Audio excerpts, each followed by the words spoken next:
Hey there, folks. Bertram the Barely Bearable Atheist here, and I want to pick up where we left off last time in talking about morality. In part one, we looked at a simple and straightforward way to understand where folks get their morals from and why morality is as universal as it is. It just comes from how we's raised. It don't take no God or universal moral law to do it, just growing up from infancy in the care of one or more adults who gives us rules to keep us from causing trouble. And that's good layman's understanding of morality, and it's accurate enough as far as it goes, but we could go a lot farther, and that's what we're going to do here in part two.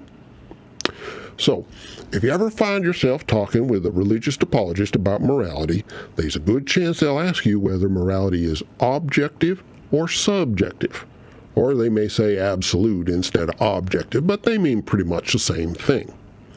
And like I say in part one, they'd like to claim that morality is objective so that they can claim that an objective moral law requires a moral lawgiver who coincidentally is going to turn out to be their God. And in fact, they're kind of hoping that you'll say that morality is subjective so they can accuse you of falling into the trap of every man does whatever's right in his own eyes, which set them up to say, that ain't morality, that's just selfishness.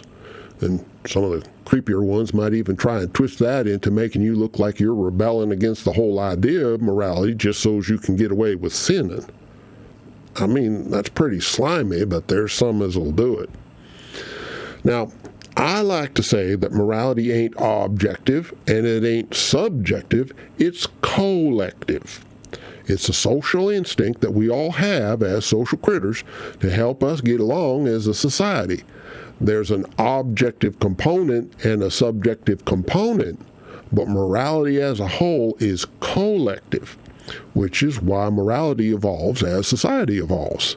It's a collective social behavior, an emergent property of complex systems, and it grows and changes when society grows and changes.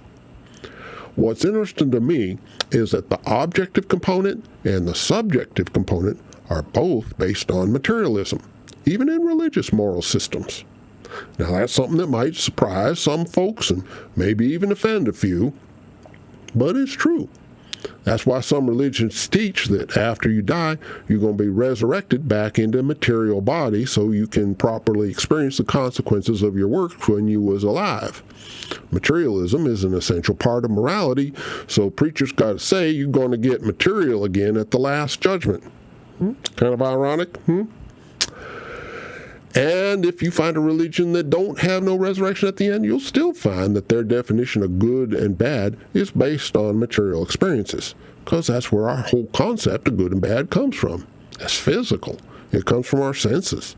The foundations for our understanding of what moral good and evil are is our experience of feeling good and feeling bad. And you can go beyond that, of course. You can embellish it with whatever magical superstitions you care to imagine, but ultimately, it all comes back to our experience as material beings in a material world. But I'm getting off the subject. What I really want to do here is take a closer look at the two components of morality, starting with the objective component. The objective component is the fact that actions have consequences, and those consequences are governed by the physical laws of the material universe. We don't get to pick the consequences. We don't get to choose to jump off a tall building without any safety gear and then decide not to fall down. We can do the first part. We can decide to jump. But after that, the consequences of our actions are dictated by universal laws of physics. And that right there is a big part of why there's so much commonality between different moral codes in different cultures at different times. The objective component of morality is that actions have consequences, and similar actions is going to have similar consequences pretty much everywhere, because it's governed by the same physical laws. We can't murder somebody one day and then go back the next day and say, I changed my mind, and then unmurder them. What's done is done. And that's decided by the laws of nature, not by our own personal preferences. We can choose what we're going to do, but we have to live with the consequences. Which brings us to the other component of morality, the subjective component, or in other words, the fact that we care about those consequences. We're material critters. We have needs that have to be met and dangers that have to be avoided in order for us to survive.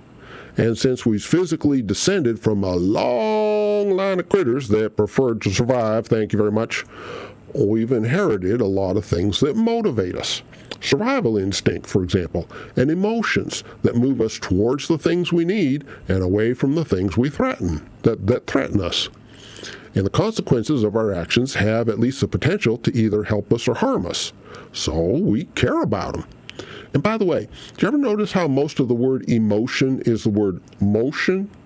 That's what emotions are. They're instinctive drives that propel us in directions that promote our survival, just like they do in other species, either toward what we need or away from danger. Granted, we may have more sophisticated brains than other species, and we have more sophisticated appetites and a more sophisticated concept of danger. Our emotional makeup is going to be a lot more complicated than other species.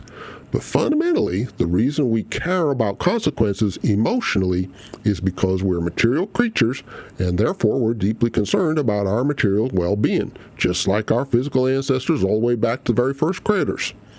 Actions have consequences that can directly or indirectly affect our well-being, and that means we need to care about them enough to base our choices on what we expect the consequences to be. So, morality is basically consequences plus caring. That's caring like I care, not the name Karen. But there's one more thing. Consequences plus caring ain't enough on its own. There's other things besides morality that consist of consequences plus caring, like planning for retirement or picking what school to go to or deciding who to marry and such like that. What makes morality is the fact that it takes place in the context of society. Our actions have consequences, and we care about those consequences, but you know who else cares about those consequences? Other people. And because they care about the consequences of our actions, they's liable to treat us different depending on how our actions affect them. Our actions have direct consequences, and those consequences affect other people, and then those other people treat us different, which is the indirect consequence of our actions. And we care about the indirect consequences too, because they can have a huge impact on our lives and our place in society. It can be something minor, like people being less friendly towards us, or it can be major, like throwing us in prison or sentencing us to death. Or if they like the consequences of our actions, they can be friendlier toward us, or even make us rich and famous. And that's important. That's what gives morality its meaning. Think about it. Words is just references to things. What does the word for bad refer to when we say that certain actions are bad? We say, oh, you should not do that, it's bad. But what are we really saying? What's so bad about bad? Well, as we've all learned from experience all the way back to infancy, bad means that folks is going to treat us in ways we don't like. Even in religions that have a resurrection and last judgment, bad boils down to some other person, namely God, who's going to treat us in ways we don't like. It's just an extension of the experience of bad that we have in our ordinary, natural, materialistic lives, even without God. And the same for the good stuff. When we say it's good to do such and such, we mean people will approve of it, and we're going to benefit from that approval. Our actions will produce consequences that we care about and that will affect other people in ways that they care about, which means they're going to treat us in ways that we like, as an indirect consequence of our actions. And we care about the indirect consequences a lot. A lot. Sometimes we care about the indirect consequences more than we care about the direct consequences. For example, we'll dress up in uncomfortable clothes to try and make a good impression on people. We don't actually like the direct consequences of being uncomfortable, but we're willing to endure it for the sake of the indirect consequence of making a good impression. And by the way, that's an interesting example because dressing up in fancy clothes ain't usually considered to be a moral action, but we still call it good. And when our kids go out to their first job interview, we tell them they ought to dress nice. It's not strictly a moral issue, but it does have some of the force of moral good and bad behind it because it comes from the same expectation of having other people respond to our actions in ways we like or dislike. Ain't a sharp black and white dividing line between moral good and bad and ordinary good and bad. Morality is just something that emerges naturally from people trying to get along in a cooperative society and from the experiences we have as a community for what works well and what don't. And as we grow and learn from our experiences, both as individuals and as a society, our morality evolves to incorporate the lessons that have proved to be the most useful, like the concept that everyone is equal and deserves equal respect despite the differences between us. And incidentally, that's why folks who insist on a rules-based morality have a hard time adapting to moral culture. They want to cling to standards that were set in stone back in ancient times before we'd learned that it was wrong to treat women and slaves as property, plus a bunch of other stuff. I mean, we've moved on. We've made progress and made the world a better place. But for various reasons, they don't want to admit that there was anything wrong with the old morality, which causes all kind of conflicts with reality that they also can't admit. And so they just get mad and look for scapegoats to blame everything on. It's just a deeply sad and unhealthy situation, and it's bad for society, which means it's immoral. Because that's what morality is. It's a set of behaviors and expectations that have emerged over time as we've learned how to get along with each other in a cooperative society. But while we're on this topic, I have something that I want to get off my chest. And I get kind of riled about it, but I'll try and keep it barely bearable anyway. And it's this. When you have a rules-based morality that you claim comes from a God nobody can see or hear, it functions as a way to use God as a sock puppet so as you can impose your personal values on everybody else without having to do the work justifying why the rest of us should live according to your personal preferences. And okay, I understand it's natural to want other people to mind what you say, but what gets me riled is that the values these people want to impose are values that are deliberately cruel towards folks that's different in ways that do absolutely no harm to anybody, like the LGBTQIA+ community. We as a society have largely progressed beyond that kind of barbaric cruelty, even though lately there's a bunch of fascists trying to bring it back. But the rest of us have grown past that, and even Christianity itself has evolved past the point where homophobia is sustainable. Because, well, Christianity has a Trinitarian God. And that's important because the Trinity is a union of three distinct persons, each of whom is male. In other words, it's a same-sex union. Three distinct persons being one God is a union. That's what union means. And all three persons in that union are male, including the Holy Spirit, according to John chapter 14, verses 15 through 17.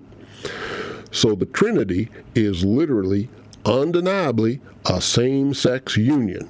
And I ain't even talking about sex or genitals or anything gross. I'm saying that a God who's supposed to be the guy that invented sex and invented women and invented sexual morality, according to them, a God who is by nature a same-sex union himself, just ain't going to invent a moral law that makes same-sex unions immoral. I mean, he'd be blaspheming himself. And yes, I know about all them verses in the Bible hating on homosexuals, but I also know that when the Pharisees asked Jesus about divorce, Jesus told them it wasn't God's will, even though it was very clearly written down in the Old Testament law. And according to the story, Jesus rebuked them for not realizing this, even though there's nowhere in the Old Testament that says the law on divorce was different from any other part of the law. So he expected them to know just based on conscience. So when you read the laws based on the carnal lusts of Bronze Age patriarchs, no, it ain't no excuse for hating on folks that have the same nature as the Trinity, at least as far as sex goes. And yes, I know Paul also said hateful things about homosexuals in the New Testament, which means he either didn't believe God was a union of three male persons or else he didn't think through what that would mean for homophobes. Either way, it doesn't change the fact that Trinitarian Christians can't condemn same-sex unions without condemning their own God. Homosexuality ain't a sin, it just means you fall in love differently than heterosexuals do. That's all. Ain't no excuse for a religion that claims to worship a loving God to be hating on people for such a minor and harmless difference. Okay, end of rant. I got no patience with folks who claim they got permission to be cruel from a God that only they can see and hear. That's no excuse for it. They should be ashamed of themselves, and let's move on. There's one more thing I want to say about rules-based morality, and I think I can say this part without getting all riled up. Morality is hard. If we're going to do morality right, we need to think hard about what consequences our actions is going to have, about how other people are going to react. And it ain't always clear which actions and which consequences are going to be the most beneficial for us as individuals and as society as a whole. We have some basic moral guidelines like not harming innocent people, but we still have to apply those guidelines to specific situations, and a lot of times that just ain't an easy task. This is why rules-based morality appeals to folks. Rules-based morality pretends to offer us a way out of having to do all that hard work. You don't have to think about nothing. You just obey. Hard thinking is hard work, and I think we'd all like to avoid that if we can, and what rules-based morality does is to put us back in that familiar situation where mom and dad have to do all the thinking, and all us cubs has to do is obey. We just replaced our earthly parents with a heavenly one. So, yeah, that's appealing, and it's just too bad that it don't actually work. But folks is going to try it anyway because they like that alternative better because it feels more familiar to them. And that's bad for them, and it's bad for us, and we's already experiencing the consequences. We need to learn not to look for easy ways out of doing the hard work that needs to be done. So, to summarize, morality has an objective component and a subjective component, but it's a collective phenomenon. It's a set of expectations and behaviors that has arisen naturally out of our attempts to live together as a cooperative society, and that we naturally learn as part of our experience being raised from infancy by grown-ups. It's not a list of rules imposed by some magical, invisible parental authority. In fact, if Almighty God were to show up tomorrow and say, "Hey folks, I've decided to repeal the 10 Commandments, there isn't any moral law anymore," assuming there were such things, we'd still have to have secular morality because we need to get along with each other in order for society to function. Moral codes that come from learned experiences are good for society because we learn from our mistakes and get better at making society work, and that benefits us all. On the other hand, moral codes that are arbitrary and authoritarian and superstitious are bad for society, and thus bad, period, because they're based on some small group of elitists trying to manipulate other folks for the benefits of the few. We can judge these arbitrary and superstitious codes in the light of the impact we've seen them have on society, and yes, we can judge even the gods by our moral standards, because the gods represent what people think a good God ought to be. So what we're really judging are the personal values that people are trying to impose on us without actually justifying it. And I'm sure there's lots more that could be said, but that about wraps it up for me for today. Thanks for watching, and please be kind wherever possible.